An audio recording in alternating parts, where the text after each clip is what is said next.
I had just pulled up in front of my wooden cabin, the trail dust still floating behind the rearview mirror, when the sound of a police siren pierced the air. I hadn't even had time to turn off the AC before two patrol cars crept up onto the narrow dirt road, their tires crunching on gravel. An older officer frowned as he looked at a map. The younger one held a radio tightly in his hand. I leaned my head out the car window and offered a polite smile. "Lovely afternoon, isn't it? Can I help you, officers?" Before the older one could respond, the younger one spoke up immediately. "We received a report about an illegal trespasser, someone residing unlawfully in this gated community. Name given was you?" I gave a soft chuckle, removed my sunglasses, and stepped out of the car. "Ah, must be the lady across the street with the clipboard, huh?" I nodded toward the house opposite mine. "Bit early to call it trespassing, don't you think? Considering this land belongs to me." The two officers exchanged surprised glances. I opened the trunk, pulled out a leather briefcase, and handed them several documents I had already prepared. "Here's the land deed, property map, and contract. I'm not just the owner of this cabin. I own the entire plot of land, including the one her house is sitting on." In that moment, I knew the game had just flipped. Karen called the police to kick me out of my own cabin.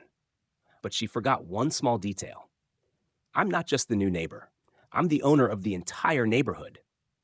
This wooden cabin isn't a prefab structure. I built it with my own hands. Every post, every plank, every stone on the porch, each one is the result of my sweat and weekends over the course of nearly a year. I used to live in the city, endless meetings, never-ending traffic, and lukewarm coffee. But one day, I realized there was something more important than my career: peace. I sold most of my shares in the company and used the money to buy a large piece of land in the northern mountains. No one knew who I was. I bought it under a private corporate name, quietly, without fanfare. 180 acres, with a lake, pine forests, even a private access road. Some of the homes in the area, including Karen's, are on long-term leaseholds from the previous owner, who now is me. I never intended to interfere in anyone's life. Everyone has their reasons for living the way they do. I just wanted to build a cabin, grow some vegetables, sip morning tea, and watch birds. That's all. But Karen was different. The first time I saw her was while I was unloading luggage from my car. Petite build, hair curled tight like springs, and of course a massive clipboard in hand, covered in sticky notes and bold red scribbles. She didn't ask who I was, didn't welcome me, didn't smile. Her first words were, "You can't park here. This community has strict vehicle rules for non-residents." I turned to her, still wearing my sunglasses, and offered a polite smile. "Nice to meet you. I haven't even unpacked my bags into the cabin yet." She squinted. "I don't know who you are. This is a gated community. We have an HOA and rules." I slung the duffel bag over my shoulder. "I know, because I'm the one who approved most of the lease contracts for this area." Her eyes narrowed like she was trying to read my license plate through the dust. "No one informed the HOA," I chuckled. "That's because there's no official HOA here, ma'am. Just a few overzealous clipboard enthusiasts." She flushed red, turned on her heel, walked straight back to her house as if deeply offended. I thought, maybe that was the end of it. But no, for someone like Karen, that was just round one. 10 minutes later, before I could even finish brewing iced tea, the sound of police sirens rang out. And as you already know, that's when the real story began. After the police left, I thought everything had settled. The two officers, one younger, one older, left the cabin with a few polite apologies and a firm handshake. "We've never dealt with a situation like this before," the older one said. "Thought you were just some outsider. Didn't expect you to be the actual landowner." I simply smiled. No hard feelings. I once had a building manager call the cops on me for having a cat, despite the lease clearly allowing it. They both laughed out loud, then drove off. I returned to the porch, poured myself a glass of iced tea, still beating with condensation. Leaned back into the wooden chair, propped my feet on the railing. The forest rustled gently, sunlight slanted through the pine canopy. True peace. For about 3 minutes, click. I heard a sound, like someone sticking something onto the wooden gate at the entrance to the cabin's driveway. I walked over to check, and just as I expected, a bold red-inked warning notice had been slapped onto my property sign. The message read, "Warning, unauthorized development in residential zone, under HOA investigation." Signed, Karen H. No title, no permits, no legal authority. I peeled the notice off carefully, didn't tear it, still have it as a souvenir to this day. That afternoon, I drove into town to pick up some essentials. When I returned, I found 4 identical flyers pinned around the area, on a utility pole, the mailbox, and even one tucked under my windshield wiper. Each flyer had a blurry, zoomed-in photo of my cabin, clearly taken from behind some bushes. Creepy, but unmistakable. Karen was staging a smear campaign. Below the photo was a bold call to action. Protect our community. Emergency meeting at my house, 6 p.m. tomorrow. I burst out laughing. Karen wasn't just self-declaring laws anymore. Now she was organizing a community tribunal on land I legally owned. Most people would ignore it, but not me. I don't seek drama, but I won't stand for slander, especially not on my own property. And I particularly dislike people who weaponize community for their personal egos. So I decided I'd attend that meeting. Not to argue, I would show up with a tray of freshly baked cornbread and a folder full of legal documentation. Let's call it polite but mildly lethal. The following evening, dressed in a button-down shirt, I knocked on Karen's door at exactly 5:59 p.m. 7 people sat on folding chairs, their faces tense. Karen was mid-rant about community zoning and threats from unidentified outsiders. I pushed the door open and raised a hand in greeting. Good evening. I brought cornbread and copies of your land lease agreements, each and every one of them. The room instantly froze. Karen's house was dimly lit, illuminated only by a few tired ceiling bulbs casting pale light over a pile of papers and a pitcher of watery lemonade. I stepped inside, left hand carrying a tray of warm cornbread, right hand holding a stack of documents in a red-bound plastic folder, thick and neat. Karen fell silent. Her lips tightened like someone had just hit the mute button. I gave a polite nod. Good evening.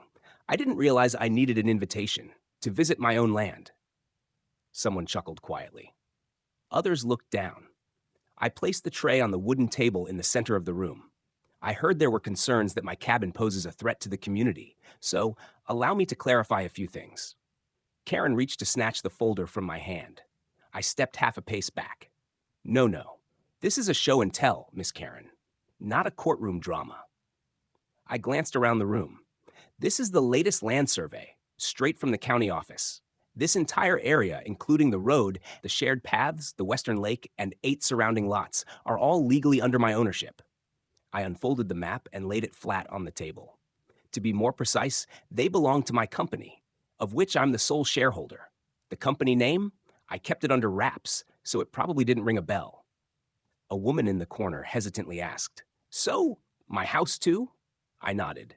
"You and a few others are living on leasehold land, 99-year contracts. That's perfectly fine, as long as the terms aren't violated." I turned toward Karen. "And unfortunately, you've violated at least 3 clauses. 1, building a fence beyond permitted boundaries. 2, blocking shared access roads without consent. 3, organizing community events on private land without approval." Karen's face flushed, but her tone was still sharp. "You're threatening people with paperwork. This is a community. We have rights." I smiled calmly. Communities have the right to live peacefully, but no one has the right to invent their own laws, spread misinformation, or appoint themselves as an authority with no legal standing. I flipped to the last page of the folder. "And here is your lease agreement, Karen, signed on April 7th, 3 years ago. Clause 12 clearly states, any architectural changes, constructions, or organized activities on leased land require consent from the property owner." She stammered, "You're just the new owner. The previous one never interfered." I nodded. "And I'm not the previous one." A man sitting in the back spoke up. "Wait, so if you own the road, that means we can't bar you from using it?" I replied, "Correct, but I've never barred anyone. Never put up fences. I simply built my cabin, tucked deep into the woods, far from everyone, just seeking solitude." Another woman hesitantly asked, "Are you planning to evict anyone?" I looked around. "No, unless someone continues to slander, disturb the peace, or breach the lease agreement." People began turning their eyes toward Karen. Not with admiration, not with support, but with doubt. I concluded, "I don't want conflict, but I won't tolerate being insulted or having my rights trampled. If everyone respects boundaries, both in property and behavior, I'll be the best neighbor you've ever had." I closed the folder neatly. "Now then, Who's up for some cornbread? I turned and walked out, leaving behind a silent room, a pale-faced Karen, and a group of residents who had just realized the man they thought was the newcomer was actually the one holding the entire board. After the reluctant meeting at Karen's house, I thought things were finally over. The living room cleared out quickly. No handshakes. No one stayed for cornbread. Karen stood by the table, gripping her clipboard like she wanted to strangle someone, probably me. I returned to my cabin, made a glass of iced tea. This time, I actually sat through a full 15 minutes of peace, truly quiet. But I knew Karen was never the type to stop. The next morning, I opened my door to find a letter taped to it with bright red duct tape. No envelope, no signature, no legal seal, just a cease and desist downloaded from Google, printed in color ink with dramatic lines like, "You have violated the community spirit. Your presence is creating a toxic environment. Unauthorized construction will be reported to the county." I nearly choked on my coffee from laughing, but it didn't stop there. That same afternoon, returning from town, I found the road to my cabin blocked by a thick chain stretched between two trees and a hand-painted sign that read, "Residents only, no trespassing." Red letters, all caps, as if it were a military zone. Karen stood a few feet away, arms crossed, staring me down like she just won some kind of battle. I stopped the car, calm, unbothered, snapped a few photos, filmed the scene, then pulled out my phone and made a few calls. My land use attorney specialized in neighborhood disputes, the county land office to request an official inspection, the sheriff's department to report unlawful obstruction of a legal access road, and a towing and lock removal service. By noon the next day, I stood by the chained gate, coffee still hot in hand. Next to me, two deputies, one land inspector, one rep from the county resource office, and a tow truck operator in a hard hat. Karen stormed out of her house like a whirlwind. "You can't be here without resident permission," she yelled. One of the officers stepped forward, calm like he'd seen this kind of self-appointed HOA royalty before. "Ma'am," he said, "this is private property. The road belongs to Mr. Holton. Blocking access is a violation of private traffic law and your lease agreement." Karen pointed at me, voice shaking. "You're abusing power. You're threatening me." I pulled a sealed envelope from my coat pocket and held it out to her.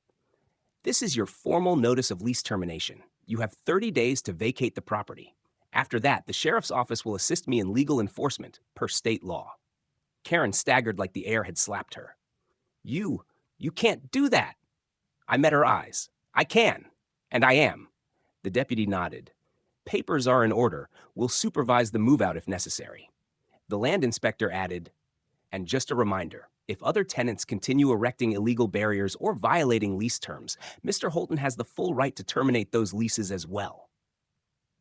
A voice rang out from farther down the path. "Wait, he owns the lake trail too?" Everyone turned. A middle-aged man still holding a fishing rod had spoken. I nodded. "The lake, the field, the hiking trail, all of it." Karen looked around, and for the first time, not a single gaze was on her side. No support, no backup, only silence, heavy. Final. I turned away, left her standing under the noon sun, alone. 2 weeks later, Karen left. No fuss, no wave goodbye, no more flyers, just a moving truck full of boxes and an empty house. Some said she moved to the neighboring state. Some said she planned to sue. I didn't care, because from that day forward, I could sit on my porch, sip my coffee, watch the woods, and no longer worry about a clipboard creeping out of the bushes.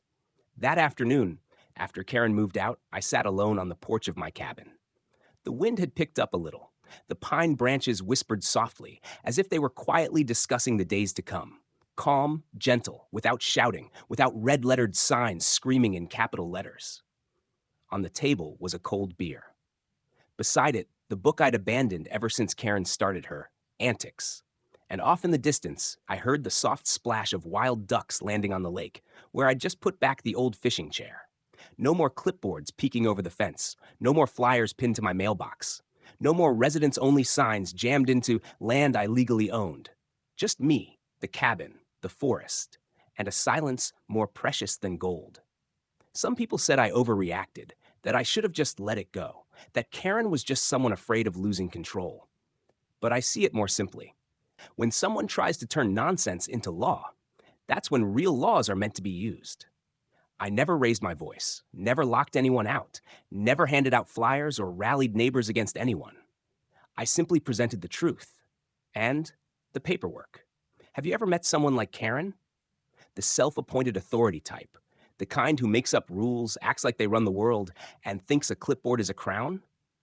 If you've ever been harassed by a rogue HOA, a power-tripping neighbor, or someone who prefers shouting over listening, drop your story in the comments. I read them all, and who knows, your story just might be the next episode. And if you think Karen got a lesson served cold and legal, hit that like button for a comeback as sweet as iced tea. Subscribe for more tales of beautiful legal smackdowns. And don't forget to ring that bell, because trust me, you won't want to miss the next time a fake HOA gets scorched harder than a ghost pepper in the sun. As for me, I'm just here, sipping beer, reading a book on land I bought, I maintained, and that no one can kick me off. Little spoiler, when you own the whole damn land, Karen's just a guest.